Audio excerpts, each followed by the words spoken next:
Usap-usapan ngayon sa social media ang isang nakakatawang tagpo sa noontime show Night Showtime.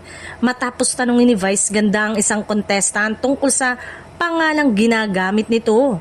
Sa gitna ng kasiyahan sa studio at palitan ng biruan ng mga host. Simple lamang ang tanong ni Vice kung anong pangalan ang ginagamit ng contestant. Laking gulat at tawanan ng lahat ng buong kumpiyansang sinabi ng contestant na Sugar Mercado ang pangalan na ginagamit niya. Agad itong ikinatuwa ng mga host at ng audience, lalo na't kapangalan ito ng isang kilalang personalidad sa showbiz. Kita sa reaksyon ni Vice ang pagkabigla at aliw na nauwi sa takip-bibig habang pinipigilan ng tawa. Hindi nagpahuli si Vice sa pagbibiro at agad nitong sinabing Sugar Mercado, mag-Willie Revillame ka, mas matatanggap ko kesa nag-Sugar Mercado ka.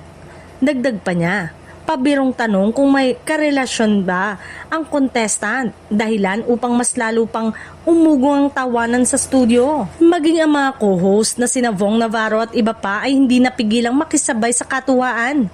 Habang ang contestant naman ay bahagyang nahiya ngunit game na game pa rin sa biruan. Ang natural at walang arte na sagutan ang siyang nagbigay ng dagdag aliw sa segment. Marami naman ang naintriga na binuking umano ni Vice Ganda ang tunay na karelasyon ngayon ni Willie Revillame. Dahil dito, mabilis na kumalat ang nasabing eksena online at umani ng samot-saring reaksyon mula sa netizen. Marami ang nagsabing eto ang isa sa mga dahilan kung bakit patuloy na tinatangkilik ang It's Showtime dahil sa mga biglaang kwela.